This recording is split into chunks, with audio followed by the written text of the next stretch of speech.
Mga lugar ko ya. Katbalogan. Katbalogan. May nakuha. Para pa.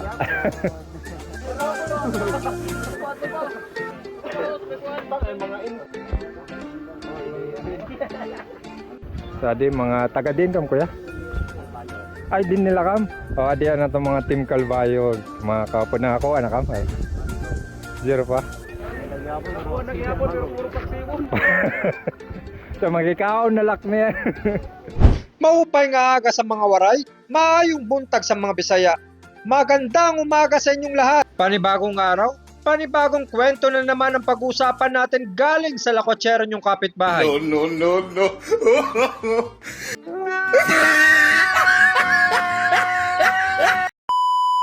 At ngayon naman nandito tayo ngayon sa Calbayog City Coastal Road na kung saan dito gaganapin ang unang imbitasyon sa Open Fishing Tournament at ito ang Calbayog Western Tackle. Madaling araw pa lang dito sa Calbayog City Coastal Road, makikita mo nagsisidatingan na yung mga ibang participant dito sa fishing tournament sa Calbayog City dahil yung iba ay nanggaling pang sa iba't ibang parte ng Samar, may Leyte, may Tacloban, may Northern Samar, may Eastern Samar.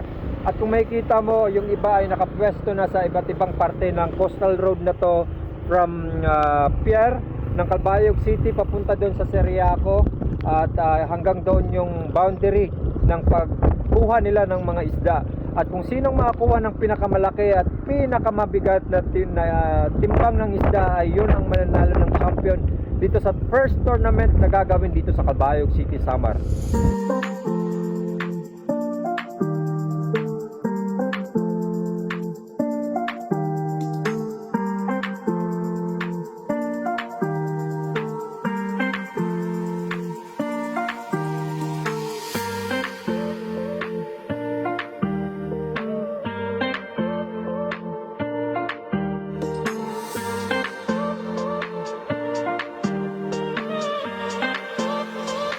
Habang ang iba ay busy sa pagja-jogging, busy naman ang ating mga participants nagpapakasakali na baka makakuha sila ng mas malaking isda.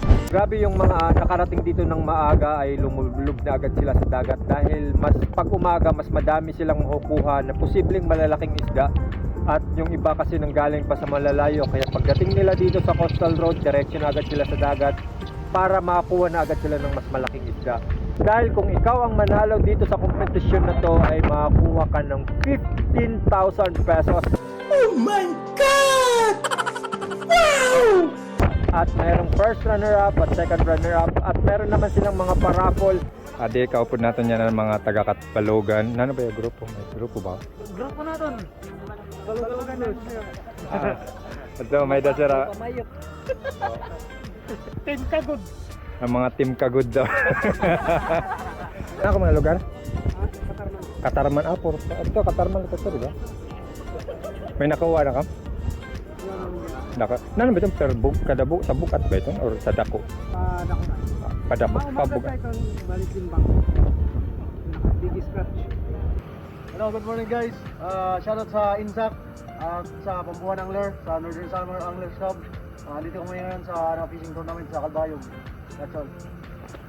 Thank you.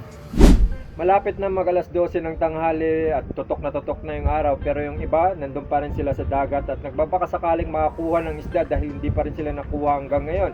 Pero yung iba naman ay pabalik na dito dahil magla-lunch break naman sila at babalik sila ng alauna.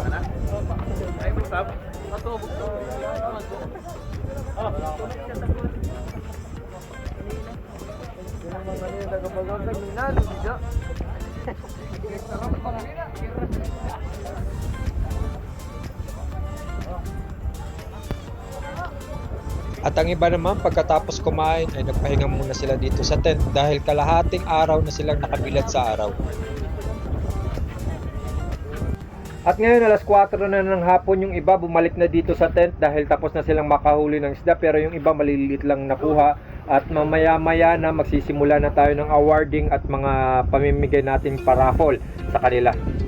At eto na nga, nagtipon-tipon na ang lahat dahil magsisimula na ang announcement kung sino ang makakatanggap ng mga paraffol natin. at kung sino ang unang mananalo sa unang edisyon ng Calbayog Western Tackle. At eto naman sila ang nakakuha ng minor prizes sa raffle natin. Nakakuha sila ng iba't ibang kulay na sombrero at ang iba naman ay nakakuha ng mga gamit na pwede nilang gamitin sa pangingisda.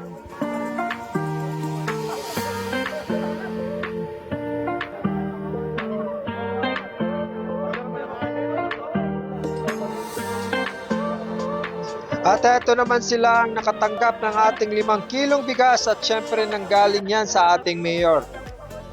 At pagkatapos ng ating raffle prizes at ngayon, malalaman na natin kung sino ang nanalo sa ating kauna-unahang Calbayog West Tackle Open Fishing Kanina, Tournament. wala naton ka-recognize. Ani ngayon siya na kanina, ang Eastern Samar, ang Hipurlos, nga ang San Puli. Palakpakan naton gyapon sila. Ang aton third runner-up, waray pabor-pabor. Taga Calbayog. Niya specie grouper, ang iya kahalapaon 10.5 inches, ang iya timbang 29 kilos.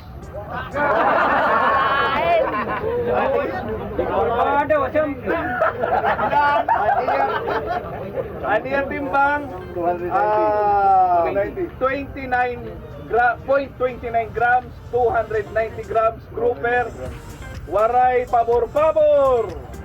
Si Brad Dra.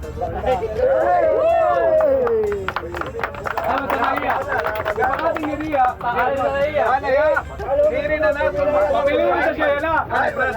Diri na natin matudlok kay nalisang na kay imputang ni tingali mas raon pa tukulaong kumpaniyan. So yan na naton third runner-up si Dra. 290 grams grouper. Alayon pagkatag palakpakan.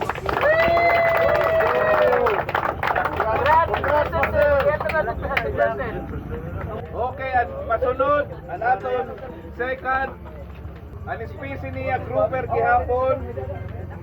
Ang iya kahalabaon ang length niya 12.5. Ang iya timbang 410 grams. Ang nakasibad si Francis de la Cruz.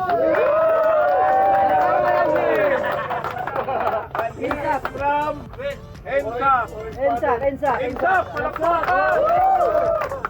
Ang Calbayog!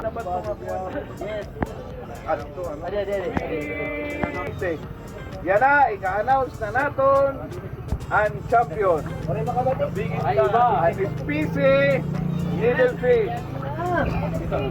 Ang dagat pa kami niya. Ini siya ang pinakauna ng chicken delay sa niya siban. Nasiban ini alas 7:19 pag chicken delay. Aniya specie needlefish. Aniya kalabaon 24 inches. Nga ng timbang 1.5 kilos. Nga ng champion. Ayan! Tigirig. Alayon, paghatag, palakpakan. Si Brad Rodolfo Flores Ensa Pambuhan. Hoy, pagpakam!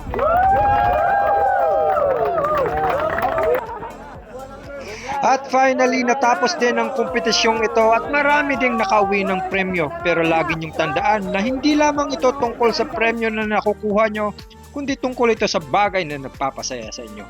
At dito nagtatapos ang aking kwento sa araw na to. Ito nga pala si Jay Cries. Hanggang sa muling pagsikat ng araw, paalam! Calbayog Western Tackle!